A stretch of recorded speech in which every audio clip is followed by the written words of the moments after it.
Mga kahuan, ang mga Pilipino ay kilala sa kanilang katatagan sa pagharap sa mga natural na kalamidad tulad ng bagyo na kadalasang nagaganap sa ating bansa. Pero, hindi sapat ang katatagan lamang. Dapat alam natin kung paano maghanda, bago, habang at pagkatapos ng isang bagyo. Sa video na ito, alamin natin ang pagsasaliksik, pagplano, paghahanda at pagsasanay para sa kaligtasan ng ating mga pamilya sa panahon ng bagyo. Ano ang gagawin bago ang bagyo?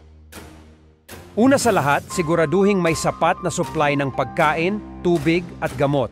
Ito ay upang masiguro natin na handa tayo sa posibleng kakulangan ng mga ito sa panahon ng bagyo.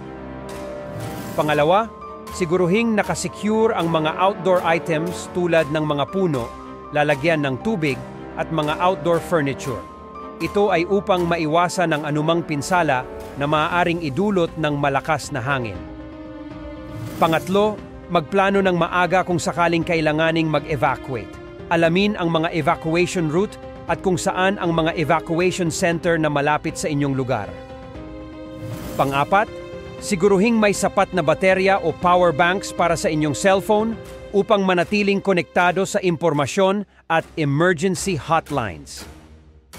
Pang-lima, ihanda ang mga importanteng bagay tulad ng mahahalagang dokumento, first aid kit, flashlight, mga damit, gamit pang-ulan at extra cash kung sakaling maging offline ang mga ATM.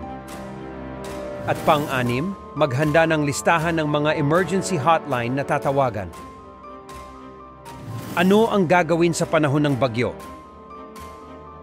Upang matiyak ang kaligtasan ng iyong pamilya sa panahon ng bagyo, narito ang mga bagay na dapat gawin at hindi dapat gawin.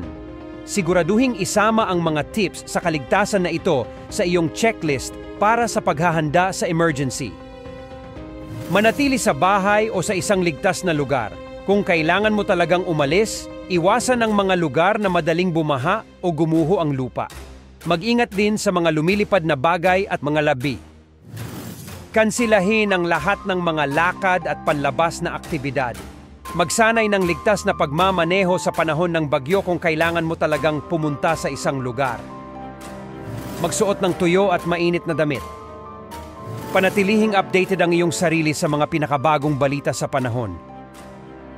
Huwag dumaan sa baha para makaiwas sa leptospirosis at iba pang sakit na dala ng tubig, pati na rin ang pagkakakuryente. Iwasang maglaro ang mga bata sa ulan o lumangoy sa baha. Kung naubusan ka ng maiinom na tubig, gawing ligtas ang iyong magagamit na supply ng tubig para inumin sa pamamagitan ng pagpapakulo nito sa loob ng 3 hanggang 20 minuto. Panatilihing takpan at selyado ang lahat ng lalagyan ng pagkain at tubig. Panatilihing hindi maabot ng mga bata at alagang hayop ang mga nakasinding kandila at gas lamp. Kumonsulta ka agad sa doktor kapag ikaw o ang isang miyembro ng pamilya ay may sakit o may mga sintomas ng isang sakit. Ano ang gagawin pagkatapos ng bagyo? Ang iyong kahandaan para sa isang bagyo ay umaabot hanggang pagkatapos ng bagyo. Kailangan mo pa ring mag-ingat sa anumang mga panganib kahit tapos na ang sakuna.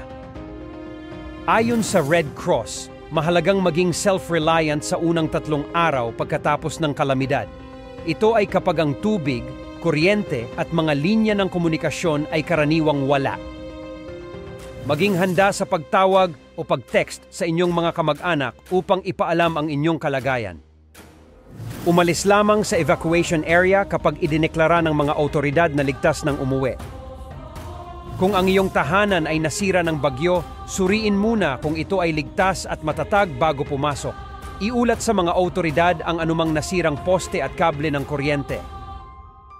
Mag-ingat sa mga live wire o saksakan na nakalubog sa tubig. Gayun din, huwag magsaksak at gumamit ng mga appliances at iba pang mga dekoryenteng kagamitan na binaha.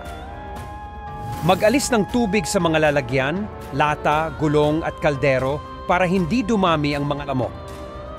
Suriin ang iyong ari-arian para sa anumang pinsalang dulot ng pagbaha. At panghuli, patuloy na subaybayan ang balita para sa anumang bagong bagyo sa Pilipinas. Sa panahon ng kalamidad, Ang pagiging handa at pagtutulungan ng bawat isa ang susi sa kaligtasan at pagbangon. Huwag kalimutang maging alerto, handa at magtulungan. Panoorin ang aming susunod na weather trivia video.